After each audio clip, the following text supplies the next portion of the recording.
নমস্কার, আজকের এই ভিডিওর মাধ্যমে আমরা দেখে নেব আপনারা কিভাবে ওয়েস্ট বেঙ্গল স্কুল সার্ভিস কমিশনের এসএলএসটির যে ফর্ম ফিল আপ হচ্ছে সেটা কি করে ফিল আপ করবেন। এই রিলেটেড অলরেডি একটি ভিডিও আমি বানিয়েছি, তাও ওবিসি মামলা আপডেট হওয়ার পর এই ফর্ম ফিল আপে কি চেঞ্জ হয়েছে সেটা একবার দেখে নেব। অ্যাপ্লাই করার জন্য আপনারা অ্যাপ্লাই নাও এই অপশনটায় ক্লিক করবেন। এখানে ক্লিক করার পর রেজিস্টার হেয়ার বলে যে অপশনটি আছে এটির উপর আরেকবার ক্লিক করবেন। এখানে ক্লিক করার সঙ্গে সঙ্গে এখানে আপনারা একটা নোটিশ দেখতে পাবেন।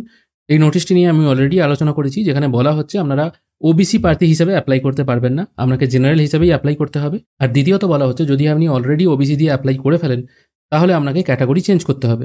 আর পরবর্তীকালে রাজ্য সরকারের নতুন যে ওবিসি লিস্টটি আনা হয়েছিল সেটা যদি পরে স্টে অর্ডার চলে আসে বা সেটাকেই যদি সুপ্রিম কোর্ট মান্যতা দেয় তাহলে আপনাকে আবার লিঙ্ক পাঠানো হবে, সেই লিঙ্কে ক্লিক করে আপনি ক্যাটাগরি চেঞ্জ করতে পারবেন। অর্থাৎ ওবিসিরা কিন্তু জেনারেল হিসেবেই অ্যাপ্লাই করবে।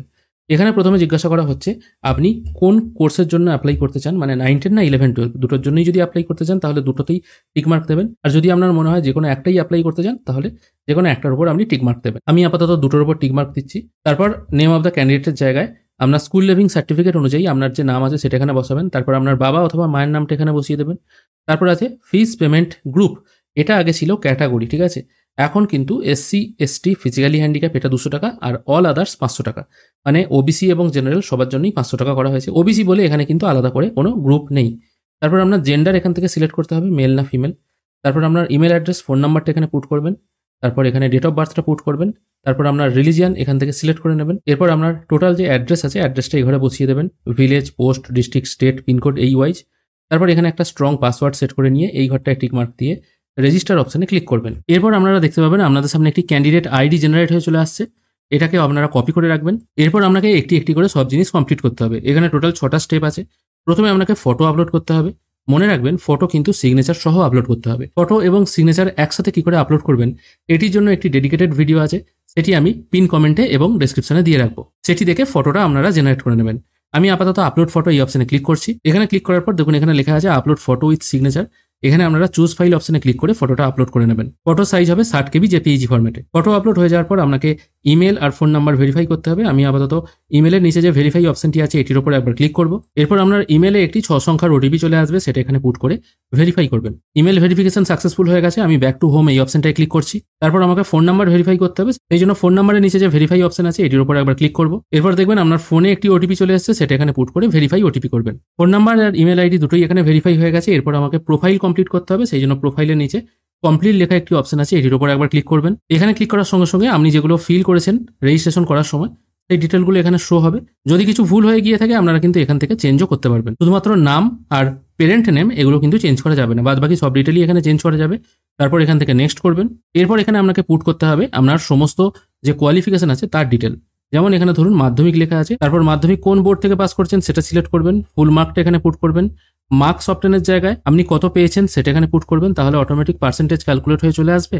আর ইয়ার অফ পাসিংটা এখানে বসিয়ে দেবেন। অনেকে প্রশ্ন করেছিলেন ওল্ড এইচএস ব্যাপারটা কি। ওল্ড এইচএস হচ্ছে তখন মাধ্যমিক উচ্চ মাধ্যমিক মিলে হতো, সেটা অনেকদিন আগেকার কথা। সেক্ষেত্রে আপনাকে ওল্ড এইচএস পুট করতে হবে, সেক্ষেত্রে মাধ্যমিকের নাম্বার কিন্তু এখানে লাগবে না।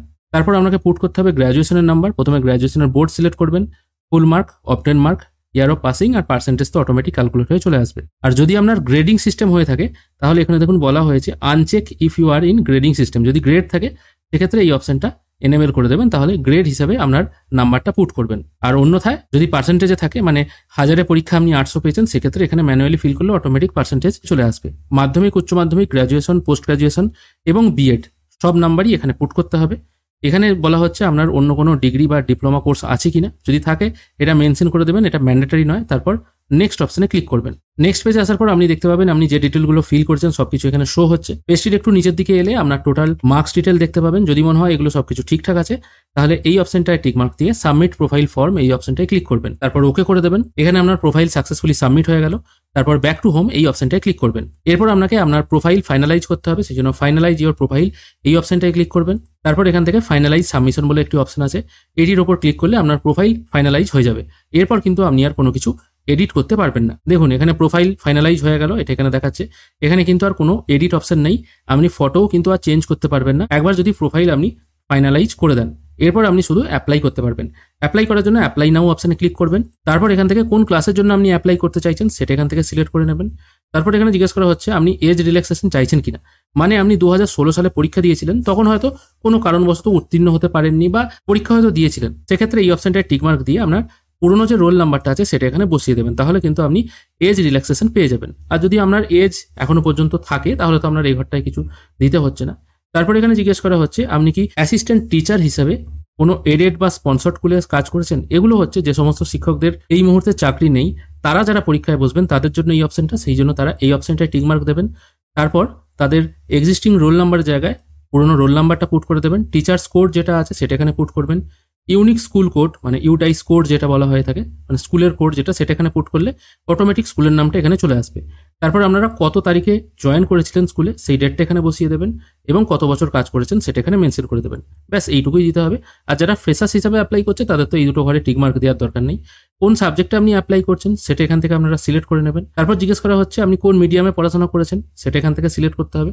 যদি আপনি বাংলা মিডিয়ামে পড়াশোনা করে থাকেন তাহলে বাংলা সাবজেক্টটা কোন কোন ক্লাস অবধি আপনি পড়েছেন সেটা এখান থেকে আপনাকে সিলেক্ট করতে হবে। ধরা যাক আপনি মাধ্যমিক, উচ্চ মাধ্যমিক, গ্র্যাজুয়েশন এবং পোস্ট গ্র্যাজুয়েশন চারটেতেই পড়েছেন, সেক্ষেত্রে চারটে সিলেক্ট করবেন। যদি পোস্ট গ্র্যাজুয়েশনে না থাকে সেটা সিলেক্ট করার দরকার নেই। তারপরে আপনি পরীক্ষা কোন সেন্টারে দিতে যেতে চান, মানে কোন ডিস্ট্রিক্টে দিতে যেতে চান সেটা এখান থেকে সিলেক্ট করতে হবে। তারপর ভেন্যু এরিয়া, মানে যে ডিস্ট্রিক্ট আপনি সিলেক্ট করবেন সেখানে কতগুলো ভেন্যু এরিয়া আছে সেগুলো শো হবে। আপনার বাড়ির কাছাকাছি যেটা অথবা আপনার যেটা পছন্দ সেটা এখান থেকে সিলেক্ট করে নিয়ে সাবমিট অ্যাপ্লিকেশন অপশনে ক্লিক করবেন। তারপর ওকে করে দেবেন। এখানে দেখতে পাবেন আপনার অ্যাপ্লিকেশন সাকসেসফুল সাবমিট হয়ে গেল। ডাউনলোড পিডিএফ অপশনে ক্লিক করলে আপনারা যে ফর্মটি এতক্ষণ ফিল করলেন সেটা দেখতে পাবেন। এটা একবার ভালো করে মিলিয়ে নেবেন, এটা কিন্তু আর কোনোভাবে এডিট করা যাবে না। এরপর আপনাকে পেমেন্ট করতে হবে। পেমেন্ট করার জন্য পে নাও এই অপশনটায় ক্লিক করবেন। এখানে দেখতে পাচ্ছেন আপনাকে 200 টাকা পেমেন্ট করতে হবে, সেই জন্য পে 200 এটির ওপর একবার ক্লিক করবেন। তারপর এখান থেকে আপনারা debit card, credit card, net banking এর মাধ্যমে পেমেন্ট করতে পারবেন। আমি আপাতত ইউপিআই সিলেক্ট করি, এখানে শো কোড করব। এরপর এখানে একটা কোড ওপেন হয়ে যাবে, এটা আপনারা আপনাদের গুগল পে বা ফোন পে থেকে স্ক্যান করে পেমেন্ট করে দিলেই পেমেন্ট প্রসেস কিন্তু কমপ্লিট হয়ে যাবে। পেমেন্ট হয়ে গেলে আপনাদের সামনে এই টাইপের একটি রিসিট জেনারেট হয়ে চলে আসবে, এটা নিজেদের কাছে রেখে দেবেন। আমি এখানে একটাই অ্যাপ্লাই করলাম, মানে শুধুমাত্র 9-10 অ্যাপ্লাই করেছি। এবার আপনাদের যদি মনে হয় আপনারা 11-12এও অ্যাপ্লাই করবেন, সেক্ষেত্রে এই অ্যাপ্লিকেশন অপশনে এসে অ্যাপ্লাই নাও অপশনে ক্লিক করলেই এখান থেকে আপনারা আর অন্য যেটি বাকি রইল সেটিতে অ্যাপ্লাই করতে পারবেন। মনে রাখবেন এখানে 9-10 এবং 11-12 ফর্ম ফিল আপ করার জন্য দুটো কিন্তু আলাদা ফর্ম ফিল আপ করতে হচ্ছে না। আপনার সমস্ত ডিটেল এই পোর্টালে দিয়ে দিলেন, তারপর এখান থেকে 9-10 এর জন্য আলাদা হিসাবে অ্যাপ্লাই করে দিলেন এবং 11-12 এর জন্য আলাদা হিসাবে অ্যাপ্লাই করলেন, এবং দুটো অ্যাপ্লাইয়ের জন্য আলাদা আলাদা আপনাকে পেমেন্ট করতে হবে। একটি পেমেন্টে কিন্তু দুটো অ্যাপ্লাই করা যাবে না। এবার আপনারা শুধুমাত্র 9-10ও অ্যাপ্লাই করতে পারেন, শুধুমাত্র 11-12ও অ্যাপ্লাই করতে পারেন, আবার 9-10 এবং 11-12 দুটিই অ্যাপ্লাই করতে পারেন। আশা করি আপনারা বুঝতে পারলেন কি করে আপনারা এসএলএসটির জন্য অ্যাপ্লাই করবেন এবং ফি পেমেন্ট করবেন। ভিডিও যদি ভালো লেগে থাকে অবশ্যই একটি লাইক করবেন। ভিডিও দেখার জন্য অসংখ্য ধন্যবাদ। ভালো থাকবেন।